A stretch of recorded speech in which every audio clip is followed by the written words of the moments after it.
जय सिया राम। रामचरितमानस अयोध्या कांड दोहा संख्या 202। प्रात क्रिया करि मातु पद बंदी गुरहि सिरुनाई, आगे किए निषाद गण दीन्हु कटक चलाई। इस प्रकार भरत जी दैनिक क्रिया प्रातःकालीन क्रियाओं को करने के पश्चात माता और गुरुओं को शीश नवाकर उनकी चरण वंदना करके निषाद राज के नेतृत्व में अपनी पूरी सेना को आगे बढ़ा दिया। कियऊ निषाद नाथ अगुआई, मातु पालकी सकल चलाई। आगे आगे निषाद राज ने नेतृत्व संभाला, आगे आगे निषाद राज चले और उनके पीछे पीछे माताओं की पालकी चल पड़ी। साथ बुलाई भाई लघु दीन्हा, विप्रन सहित गवन गुर कीन्हा।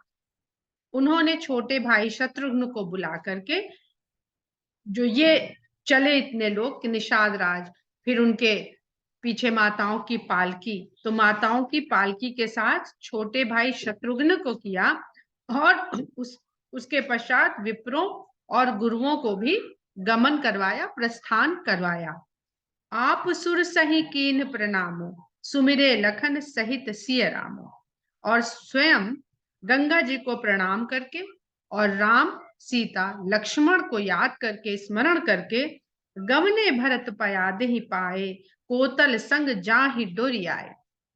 भरत जी स्वयं पैदल चल रहे हैं और अश्वों से खाली घोड़े, जिनमें कोई कोतल संग जाहि डोरिया, ऐसे घोड़े जो सिर्फ लगाम से बंधे हुए हैं और चलाने वाले उनको लेकर के आगे बढ़ रहे हैं। कहाँ ही सुसेवक बारही बारा, होई अनाथ अश्व असवारा। जो घोड़ों को लेकर के साथ में चल रहे हैं वो बार बार सेवक भरत जी से कहते हैं कि हे नाथ आइए और अश्व पर सवार हो जाइए। राम पयाद ही पाए सिधाए, हम कहा रथ गज बाजी बनाए। तो भरत जी उनको उत्तर देते हैं कि राम तो वन को पैदल ही गए और हम हाथी घोड़े रथ आदि का साजो सामान सजाकर उस पर सवार होकर के जाएं। सिर भर जाऊं उचित असमोरा, सब ते सेवक धर्म कठोरा। मैं सिर के बल चलकर जाऊं, मेरे लिए तो वो उचित होगा। पैदल जाना भी जिस प्रकार मेरे स्वामी गए हैं उसी अवस्था में जाना तो उनकी बराबरी करना हो गया। तो मुझे तो उससे भी सेवक का कार्य क्या है कि अपने स्वामी से सदा नीचे रहे। तो मैं सिर के बल चल के जाऊं, मेरे लिए तो ये उचित होगा। तब भी मैं वह ना करके मैं पैदल चल के जा रहा हूं। सबते सेवक धर्म कठोरा, क्योंकि सबसे कठिन सेवक का ही धर्म है। अब यहाँ पर हम लोग ने वर्णाश्रम के 4 धर्मों के बारे में बार बार सुना है, जाना है। ब्राह्मण, क्षत्रिय, वैश्य और शूद्र। ब्राह्मण का धर्म क्या है? ज्ञान की प्राप्ति करके पूरे समाज को, पूरे राष्ट्र को, राजा को, सबको उचित मत प्रदान करना, जिससे पूरी व्यवस्था अच्छी प्रकार से चले। ये ब्राह्मण का धर्म है। जो इस धर्म को करता है वही ब्राह्मण है। जो अपने धर्म का पालन नहीं करता, वो चाहे जो अपने आप को मानता हो, जिस वर्ण का मानता हो, वो उस वर्ण के साथ अधर्म कर रहा है। तो ब्राह्मण शब्द का जहां जहां पर पूजनीय तुलसीदास जी ने कहा है, वह सब धर्म पर चलने वाले ब्राह्मण है। जो अधर्म पर चलता है वो अधर्मी होता है। वो ना ब्राह्मण होता है, न क्षत्रिय होता है, न वैश्य होता है, न शुद्ध होता है। अधर्मी होता है, नीच होता है, पातक होता है। तो जहां कहीं भी हम सराहना पढ़ते हैं तो हमें ये, हमारे को ये ग्राह्यता होनी चाहिए कि वह किस प्रकार के ब्राह्मण की बात तुलसीदास जी कर रहे हैं। तो क्षत्रिय का धर्म है कि कुछ भी करके वह जिनकी रक्षा का भार उसके ऊपर है उनकी रक्षा करे, स्वयं के लिए नहीं, अपनी प्रजा के लिए या अपने ऊपर निर्भर लोगों की रक्षा के लिए उसका जीवन होना चाहिए और उसकी शक्ति इसी काम में आनी चाहिए। वैश्य वो व्यापार के द्वारा जो भी आयात निर्यात, जिस तरह के भी साधन उपलब्ध कराता है व्यापार के लिए और उससे जो धनार्जन करता है, उस धन का प्रयोग वो संसार के, समाज के, राष्ट्र के लोगों के हित और कल्याण में लगाए। अब सेवक धर्म बता रहे हैं तुलसीदास जी यहाँ भरत जी के द्वारा कि सब ते सेवक धर्म कठोरा। क्योंकि जैसी अवस्था स्वामी की है उससे नीचे ही रहेगा, तभी वो सेवक कहलाएगा। तो आगे कहते हैं, देख भरत गति सुनि मृदुबानी, सब सेवक गण गरहि गलानी। तो जो उनके सेवक हैं वो ग्लानि से गल जाते हैं। जब भरत जी बताते हैं कि सेवक का धर्म सबसे कठिन है, मैं तो सिर के बल चढ़कर जाऊं, मेरे लिए तो ये उचित होगा, तो वो सेवक सोचते हैं कि ये क्या, इनके बराबर हम सेवा धर्म का निर्वहन क्या कर पाएंगे, इसलिए वो ग्लानि से गल से जा रहे हैं, लज्जित हो रहे हैं। भरत तीसरे पहर कह कीन्ह प्रवेश प्रयाग, कहत राम सिय उमगी उमगी अनुराग। थोड़ा सा वॉल्यूम कम कर लो उसका। इस प्रकार पैदल चलते हुए भरत जी दिन के तीसरे प्रहर में प्रयागराज में प्रवेश करते हैं और राम सीता या सीताराम कहते हुए उनके हृदय में प्रेम उमड़ उमड़ आता है। झलकत झलकत झलका झलकत पायन कैसे, पंकज कोस ओस कन जैसे, भरत प्यादे ही आए आजू, भयउ दुखित सुनि सकल समाजू। इस प्रकार पैदल यात्रा करने के कारण उनके पैरों में छाले पड़ गए हैं और वो छाले इस प्रकार चमक रहे हैं। झलकत शब्द जो है, जब हम अरबी फारसी से आते हैं तो झलक शब्द से उसको समझते हैं। झलक का मतलब होता है हल्का फुल्का दिख जाना, पर यहाँ पर झलकत का मतलब चमक से है, दमक से है। तो उनके पैरों में जो छाले हैं वो इस प्रकार चमक रहे हैं जैसे पंकज ओस ओस कण जैसे, जैसे कमल की पंखुड़ियों पर ओस के कण पड़े हुए हैं। और भरत आज पैदल ही प्रयागराज में आए हैं, ये सुनते ही सारे समाज में दुख फैल जाता है। खबर लीन सब लोग नहाए, कीन्ह प्रणाम त्रिबेनी ही आए। सब लोग तो आगे पहुंच चुके होंगे, भरत जी पीछे पैदल चल रहे हैं, तो निसंदेह वो सबसे बाद में पहुंचे होंगे सब लोगों के पीछे पीछे। तो जब सब वहां पहुंचे, उन्होंने सुना कि अरे भरत जी पैदल आए, उनके पैरों में छाले पड़ गए हैं, तो ये सुनकर के सब दुखी हो गए कि हम तो चढ़ चढ़ के, जैसे उन्होंने पहले हमें चढ़ा दिया, हम चले आए।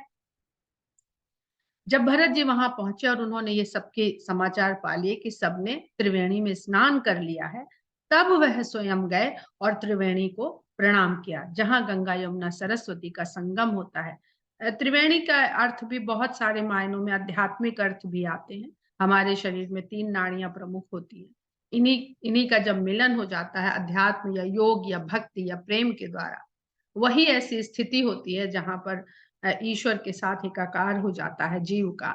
तो भरत जी त्रिवेणी को प्रणाम करते हैं, उस स्थान को प्रणाम करते हैं।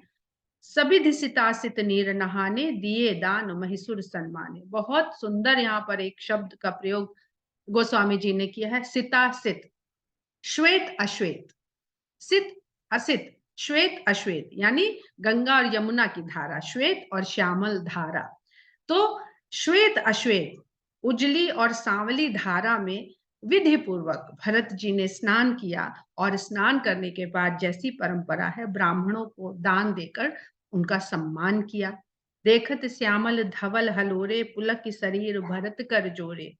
और इस संगम में जो वो श्यामल और धवल लहरों की हिलोरे देख रहे हैं, पुलक शरीर, तो उनका शरीर पुलकित हो रहा है आनंद से, और वो हाथ जोड़कर वहां खड़े हैं। सकल काम प्रद तीरथ राउ, वेद विदित जग प्रगट प्रभाव। और हाथ जोड़कर कह रहे हैं कि हे तीर्थराज, आप सभी तरह की कामनाओं को प्रदान करने वाले हैं, आपका ये प्रभाव वेदों के द्वारा सारे संसार में प्रकट है, सभी इस बात को जानते हैं। मांगो भीख त्याग निज धर्मो, आरत काह न करे कुकर्म। ये प्रसंग अयोध्या कांड का, बल्कि रामचरितमानस का और अयोध्या कांड का मेरा सबसे प्रिय प्रसंग है, जहां पर भरत जी कह रहे हैं मांगो भीख त्याग निज धर्मो। अभी उन्होंने कहा सबते सेवक धर्म कठोरा। यहां से देखिए धर्म की किस प्रकार से भरत जी के द्वारा व्याख्या होनी शुरू हो गई। पहले तो वो कह रहे हैं सेवक का धर्म सबसे कठिन है, और वह अपने कर्म से क्षत्रिय हैं, तो उनका धर्म है सबकी रक्षा करना। और अभी ऊपर कह रहे हैं दिए दान महिसुर सन्माने, सबको दान देना, ये क्षत्रिय का धर्म है, राजा का ये धर्म है। दान इत्यादि से सबको संतुष्ट करना राजा का धर्म या क्षत्रिय का धर्म, मांगना नहीं, याचक होना नहीं है। जो सबकी रक्षा करता है वो कभी याचना कैसे करेगा।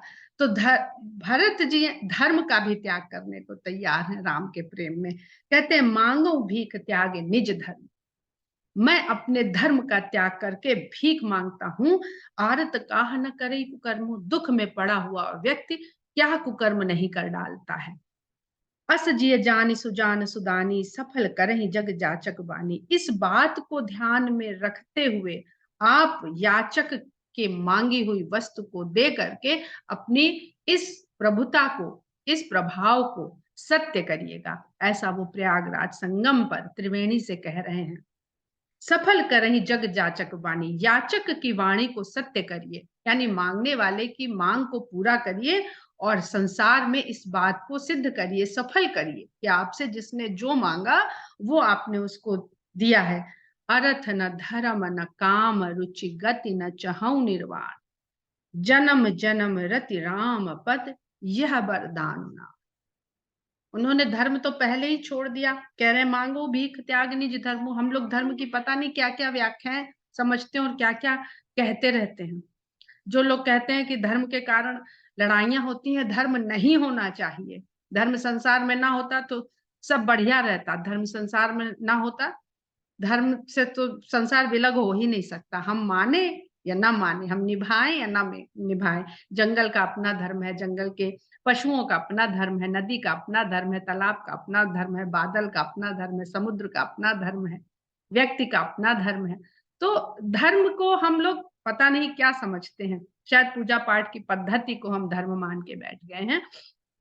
तो कहते हैं मांगो भीख त्याग निज धर्मो, आहारत काह न करे कुकर्मो, अस जिय जानी सुजान सुदानी, ठीक सफल है हाँ, टाइम को बानी। बढ़िया यूटिलाइजेशन करना अपना। हाँ? हाँ? अर्थ न धर्म न काम रुचि गति न चाहूं। अपना धर्म त्याग करके मांग क्या रहे हैं भरत जी कि न मुझे अर्थ चाहिए, न धर्म न काम, किसी में मुझे रुचि ही नहीं है, और न सदगति और निर्वाण में, मुक्ति और मोक्ष में भी मेरी कोई रुचि ही नहीं है। मांगू तो तब जब मेरी उसमें थोड़ी बहुत रुचि हो। तो न मुझे अर्थ चाहिए, न धर्म, न कामनाएं, और न गति, गति के द्वारा ही मोक्ष मिलता है, मुझे किसी में रुचि ही नहीं है। जन्म जन्म रति राम पद, मैं तो ऐसे कर्म कर रहा हूं कि मुझे फिर जन्म लेना पड़े, फिर जन्म लेना पड़े, और हर जन्म में राम के चरणों में मेरा प्रेम, मेरी रति, मेरा मन रत रहे राम के चरणों में। इसके अलावा मुझे कोई वरदान नहीं चाहिए। तुलसीदास जी ने इसी एक दोहे में मनुष्य के जीवन के ध्येय को समेट दिया है। जो इन्होंने 4 पुरुषार्थ मनुष्य के होते हैं, ज्यादातर जगह हम देखते हैं धर्म अर्थ काम और मोक्ष लिख के मनुष्य के 4 पुरुषार्थ बताए जाते हैं, परंतु तुलसीदास जी ने अधिकतर स्थान पे अर्थ धर्म काम मोक्ष कहा है। और रावण के प्रसंग में तुलसीदास जी ने काम क्रोध लोभ मोह। तो ये 4 पुरुषार्थों में से पहला पुरुषार्थ है अर्थ। अर्थ का मतलब हम लोग धन से, मुद्रा से लगाते हैं, जबकि अर्थ का अर्थ है कि जीवन के अर्थ को समझना। अब जीवन के अर्थ को समझने के लिए जो भी उसमें, चाहे क्षत्रिय का हो धर्म, उसके बाद धर्म आता है, चाहे वैश्य का हो, चाहे ब्राह्मण का हो, तो अर्थ की अर्थात धन की आवश्यकता पड़ती है। तो अर्थ के द्वारा, जीवन के अर्थ को समझ करके, अर्थ के द्वारा जब धर्म में जीवन को लगाया जाता है, तो ये मनुष्य के जीवन के पुरुषार्थ की सही प्रक्रिया है। उसके बाद काम, उसके बाद कामनाएं। अर्थ के द्वारा पहले धर्म, फिर काम, तब आप स्वयं ही मोक्ष को पहुंच जाएंगे। आपको कुछ करना नहीं पड़ेगा अगर इस प्रोसेस से होकर के गुजरेंगे। जैसे बचपन, यौवन, प्रौढ़ावस्था, वृद्धावस्था, और उसके बाद मुक्ति, मोक्ष, मृत्यु, जो भी कह लीजिए। वैसे ही ये 4 पुरुषार्थ जब अपनी प्रोसेस से जाएंगे तो आपको सही गंतव्य तक पहुंचा देंगे। भरत जी कह रहे हैं, तो भरत जी कह रहे हैं तो बिल्कुल सही प्रक्रिया में वो कह रहे हैं, उनको रुचि ही नहीं है। और जब रावण के संदर्भ में तुलसीदास जी कहते हैं तो पहला पुरुषार्थ, तीसरा पुरुषार्थ नंबर 1 पर आ जाता है, काम।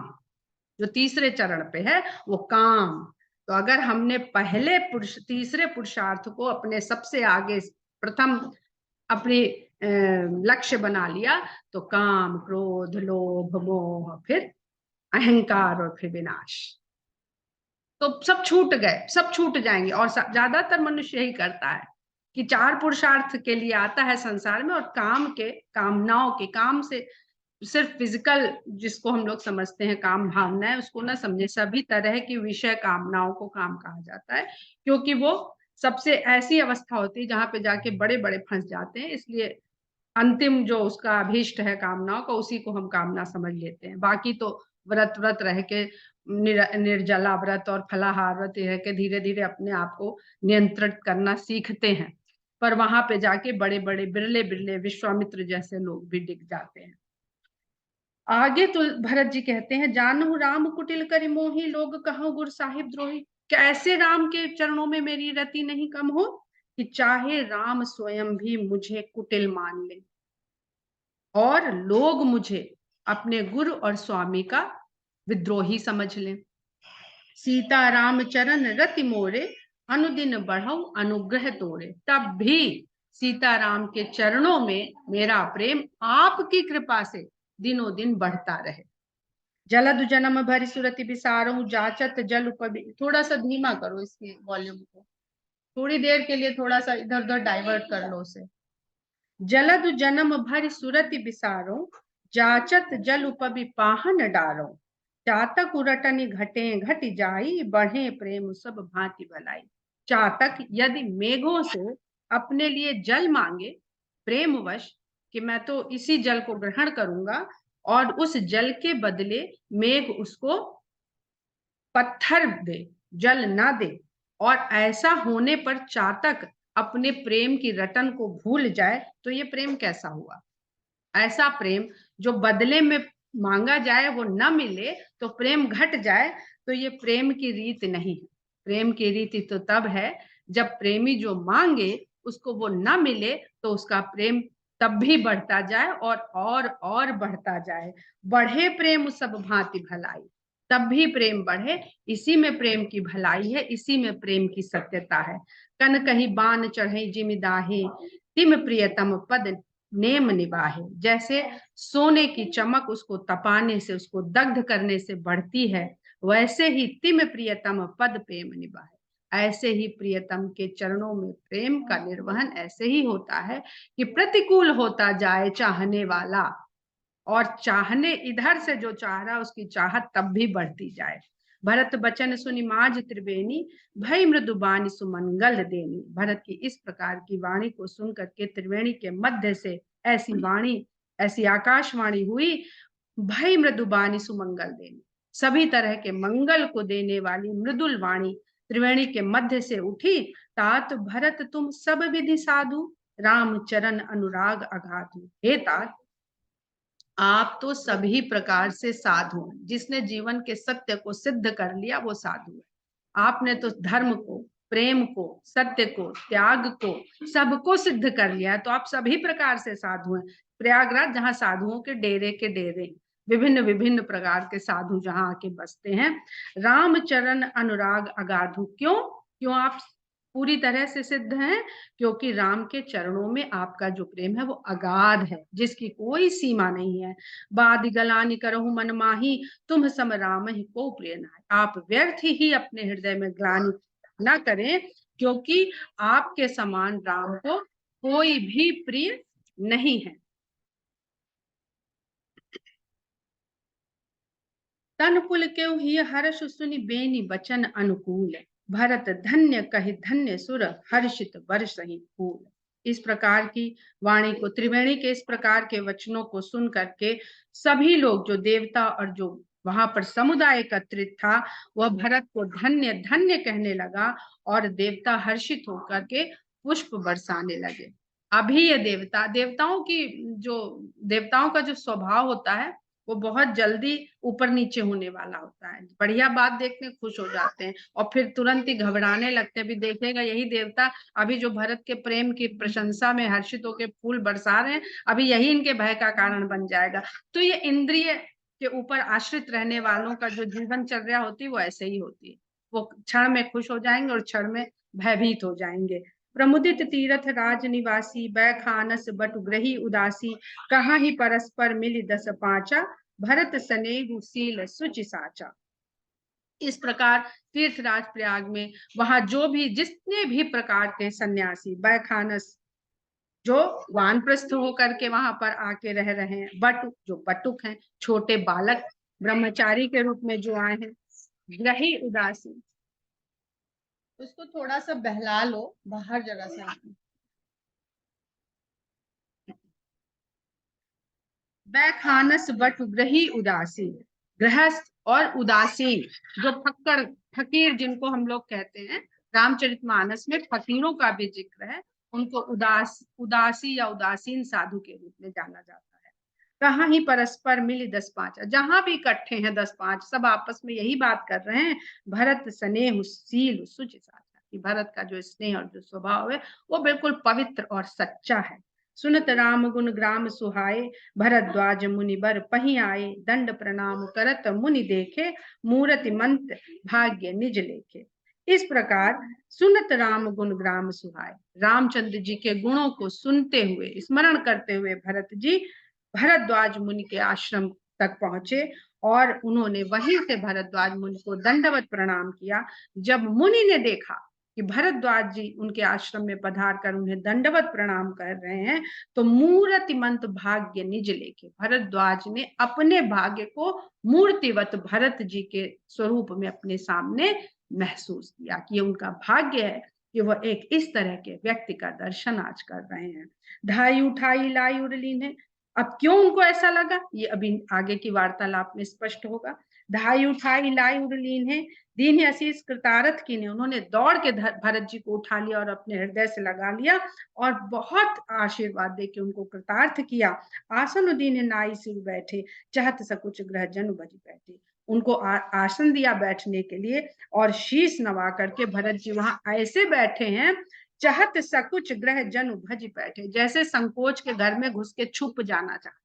भरत जी के ऊपर घड़ों पानी पड़ा हुआ है। क्यों? मुनि पूछब कछु यह बड़ सोचू, बोले ऋषि लखि सील, जब मुनि पूछेंगे तो मैं क्या जवाब दूंगा, कैसे सामना करूंगा। जो परिस्थिति राम अभी अभी वन को गए हैं, इस संकोच में गड़े जा रहे हैं भरत जी लज्जा के मारे। जब ऋषि ने देखा उनकी इस स्थिति को, तो बोले ऋषि लखि सील सब, उनका शील और संकोच देख करके भरद्वाज मुनि स्वयं ही बोल पड़े, सुनो भरत हम सब सुधि पाई, विधि कर तब पर किछु न बसाई। कहते हैं भरत, हमको सब पता चल चुका है, विधाता के कर्तव्य पर, विधाता के खेल पर किसी का कोई वश नहीं चलता है। विधि कर तब पर किछु न बसाई, किसी का वश नहीं चलता है। तुम गलान जिय जन करहु समुझी मातु कर तूति, तात कह ही दोष नहीं, गई गिरा मति धूत। कहते हैं कि तुम हृदय में माता की इस करतूत को सोचकर अपने हृदय में ग्लानि मत करो, क्योंकि इसमें कैकेयी का तो कोई दोष ही नहीं है, उसकी बुद्धि को तो सरस्वती फेर के चली गई थी। अब हम देखते हैं कि सरस्वती को बार बार यहाँ पर लाया जाता है, तो सरस्वती जो बुद्धि है वो राम की प्रेरणा से ही ये सब कर रही है। सरस्वती अपने आप करने में सक्षम नहीं है कुछ भी, राम की ऐसी इच्छा है, इसलिए सरस्वती कैकेयी की बुद्धि को फेरने में सांसारिक रूप से सफल जान पड़ रही। अर्थात जितनी भी प्रकृति में क्रियाकलाप होते हैं वो सब राम की इच्छा से होते हैं। शंकर भगवान खुद ही कहते हैं, यही सोई जो राम रचि राखा, को करी तरक बढ़ावे शाखा। पर उसको होते दिखने के लिए कुछ साधन तो बनते ही हैं, ताकि प्रकृति के नियमों का उल्लंघन नहीं हो सके। प्रकृति के नियमों का उल्लंघन स्वयं ब्रह्म भी नहीं करता है, क्योंकि उसने प्रकृति का निर्माण, पालन, विलय सब एक सिद्धांत के तहत उसको चला रखा है और वो कार्य सबको सौंप रखे हैं। कहते हैं बहुत तेज लगती है इसका।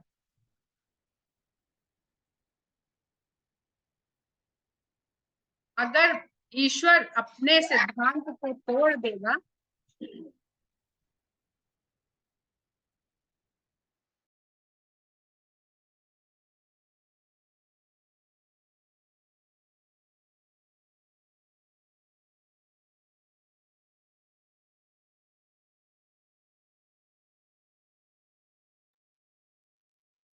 कहते हैं कि भगवान ने हमें बुरे कर्म का बुरा फल दे दिया। भगवान कभी किसी के कर्म के बीच में पड़ते ही नहीं। हम पास या फेल होते हैं जो इम्तिहान में हम लिख के आए हैं।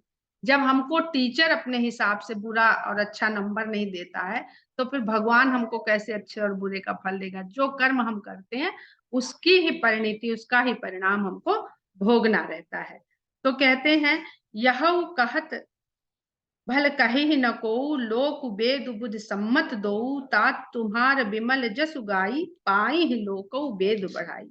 यह जान करके भी कि कैकई, इस सब प्रसंग के पीछे कैकई का हाथ है, कैकई की बुद्धि है। लोक और वेद और बुद्धि तब भी इस बात को नहीं कहेंगे, और आपके विमल यश को गाकर वेद तीनों लोकों में स्वयं बढ़ाई पाएंगे। मतलब सिद्धांतों के ऊपर भी अगर कुछ है तो वो प्रेम है। अगर सिद्धांत को कोई चुनौती दे सकता है तो वो केवल प्रेम है। लोक वेद सम्मत सब कहि, जहि पितु देई राज सो लहहि। क्योंकि लोक में वेद वर्णित ये मत सबके द्वारा स्वीकार्य है कि पिता जिसको राज दे, राज तो उसको ही लेना पड़ता है, उसको ही मिलता है। राहु सत्यव्रत तुम्हें बुलाई, देत राज सुख धर्म बढ़ाई। राजा तो अपने सत्य पर अडिग थे, इसलिए बुला करके तुमको राज देते, तो इसमें सुख भी बढ़ता और धर्म भी होता, क्योंकि वेद इसको सत्य कहता है। राम गमन वन अनरथ मूला, जो सुनि सकल विश्व भय। तो इसमें तुम राजा बना दिए गए, इसमें ना कोई दोष वेद कहेंगे ना लोक कहेगा। हाँ, सारे अनर्थों का मूल जो है, जो राम का वनगमन हो गया, यही सबके हृदय का शूल बन गया है। तुम्हारा राजा बनना ना बनना किसी को नहीं अखर रहा है, कोई उससे दुखी नहीं है, किसी को उससे कष्ट नहीं है। सो भावी बस रानी अयानी, करी कुचाल अंतहु पछतानी। वो भी जो रानी के द्वारा किया गया हुआ, वह सब भावी के वशीभूत होकर के हुआ है। और इस प्रकार की कुचाल को चलने के बाद अंत में तो उसे भी पछताना ही पड़ा है। तहु तुम्हार अलप अपराधु, कहे सो अधम अयान असाधु। उस पे भी तुम्हारा इसमें कोई जरा भी अपराध अगर कोई मानेगा, कहेगा, तो वो स्वयं ही अधम, नीच, अज्ञानी और असाधु माना जाएगा। करते हूँ राज तो तुम्हें ही न दोषू। तुम राज करते तो तुम्हारा क्या दोष था, पिता ने बैठा दिया भाई, अब तुम राम उनकी आज्ञा का पालन करने को वन चले गए, तुम भी पिता की आज्ञा का पालन करने को राज सिंहासन में बैठ गए, तो इसमें तो तुम्हारा कोई दोष ही नहीं था। पिता की आज्ञा का पालन करने के कारण राम राम हो गए। और राम जब ये सुनते कि तुमने किस प्रकार पिता की आज्ञा का पालन किया, तो उनको भी बहुत संतोष होता। राम ही होत सुनत संतोषु, अब अति कीन्हेउ भरत भल तुम्हें ही उचित मत एहु। सकल सुमंगल मूल जग, रघुबर चरण सनेहु। लेकिन तुमने अब जो ये किया है, अब अति कीन्हेउ भरत, वो बहुत ही भला तुमने किया है। तुम्हें ही उचित मत है, तुम्हारा मत जो है वो सर्वोपरि हो गया है अच्छाइयों में। सकल सुमंगल मूल जग, यह संसार के लिए सभी मंगलों का कारण हो गया है, और राम के चरणों के स्नेह को बताने वाला हो गया है। सो तुम्हारे धन जीवन प्राणा, भूरि भाग को तुम्हें समाना। तुम्हारे लिए तुम्हारा जीवन, प्राण, धन, सब कुछ राम के चरणों में प्रेम ही है। तुम्हारे समान इस पूरी पृथ्वी पर भाग्य को भरने वाला कोई भी नहीं है। यह तुम्हारा आचरज न ताता, दशरथ सुन राम प्रिय भाता। तुम ऐसे हो, इसमें कोई आश्चर्य करने की बात नहीं है, क्योंकि दशरथ के पुत्र और राम के भाई को ऐसा ही होना चाहिए, ऐसा ही होता है। सुनो भरत रघुबर मन माही, प्रेम पात्र तुम सम को नाही। कहते हैं कि हे भरत, भरद्वाज मुनि उन्हें बता रहे हैं, उनकी जो संकोचशील लज्जा से गड़े जा रहे हैं, उनके अपराध बोध को, उनके ग्लानि भाव को किस प्रकार से भरद्वाज जी दूर कर रहे हैं। कह रहे, सुनो भरत रघुबर मन माही। हे भरत सुनिए, राम के मन में तुम्हारे समान प्रेम का पात्र कोई नहीं है। लखन राम सीता ही अति प्रीति, निस सब तुम्हें ही सराहत बीती। राम, लक्ष्मण और सीता तीनों के मन में तुम्हारे लिए अत्यंत प्रेम है। पूरी रात तुम्हारी सराहना करते हुए बीती थी, जब राम के साथ मैंने यहाँ पर रात्रि बिताई थी। जाना मरम नहात प्रयागा, मगन हो ही तुम्हारे अनुरागा। रात तो तुम्हारी सराहना करते बीती, और प्रातः काल जब वो प्रयाग में स्नान कर रहे थे तो तुम्हारे ही प्रेम में मगन हुए जा रहे थे। तुम पर अस स्नेह रघुबर के, सुख जीवन जग जस जड़ नर के। तुम्हारे ऊपर राम का इस प्रकार स्नेह है जैसे इस संसार में जड़ मनुष्य को, जैसे हम लोग हैं, सिर्फ विषय कामनाओं पे आसक्त रहते हैं। सुख जीवन जग जस जड़ नर के, इस संसार में आए हुए जड़ मनुष्यों को जिस प्रकार जीवन के विषय सुख जिस प्रकार प्रिय लगते हैं, उसी प्रकार राम का तुम्हारे ऊपर स्नेह और अनुराग दिखाई दे रहा था। यह न अधिक रघुबीर बड़ाई, प्रणत कुटुंब पाल रघुराई। तुम तो भरत मोर मत एहू, धरे देह जनु राम सने। तो इसमें राम की बड़ाई को क्या करना, क्योंकि राम तो अपने जो भक्त होते हैं उनके उनके पूरे परिवार भर का वो पालन करने को तैयार हो जाते हैं। भक्त एक हो, पर जैसे निषाद राज हुए, जैसे केवट हुआ, तो वो तो एक भक्त करे और तारता है वो अपने कुलों को, अपने परिवार को, पुरानी अगली पिछली सब पीढ़ियों को। और तुम तो भरत, मेरा मत ये है कि तुम भरत, तुम तो धरे देह जनु राम सने हो, तुम तो स्वयं राम का स्नेह देह धर के जैसे इस संसार में अवतरित हो गया है। तुम तो स्वयं प्रेम हो राम का। तुम कहा भरत कलंक, यह बहुत अच्छा दोहा है, बहुत ध्यान से सुनिएगा इसको। तुम कहा भरत कलंक, यह हम सब कहा उपदेश, राम भगति रस सिद्ध हित भाय समम गणेश। भरत जिसको तुम अपने लिए कलंक समझ रहे हो, वही तो हम सबके लिए उपदेश हो गया है। अगर यह कलंक, यह क्रिया ना होती तो हम सब तुम्हारे प्रेम को कैसे समझ पाते, हम इस संसार में राम के प्रति प्रेम को कैसे समझ पाते। तो राम की भक्ति का जो रस है वो सिद्ध हुआ है, और ये राम की भक्ति का श्री गणेश हुआ है, जो तुम्हारे नाम पर तुमको लग रहा है कि भरत राम को वनवास हुआ है। बहुत ही सुंदर दोहा है कि तुम कहा भरत कलंक यह, हम सब कहा उपदेशु, राम भगत रस सिद्ध हित भा यह समो गणेश। इस प्रकार बहुत सुंदर सुंदर अयोध्या कांड में चौपाई और दोहे आएंगे। उन सब को बहुत ध्यान से सुनिएगा, बहुत उनको अपने हृदय में धारण कीजिएगा। उसको उतारना तो बहुत कठिन है अपने जीवन में, हम उसको धारण कर सकें अपने चित्त में, तो ही शायद हम लोगों का कुछ कल्याण हो जाए। जय सिया राम।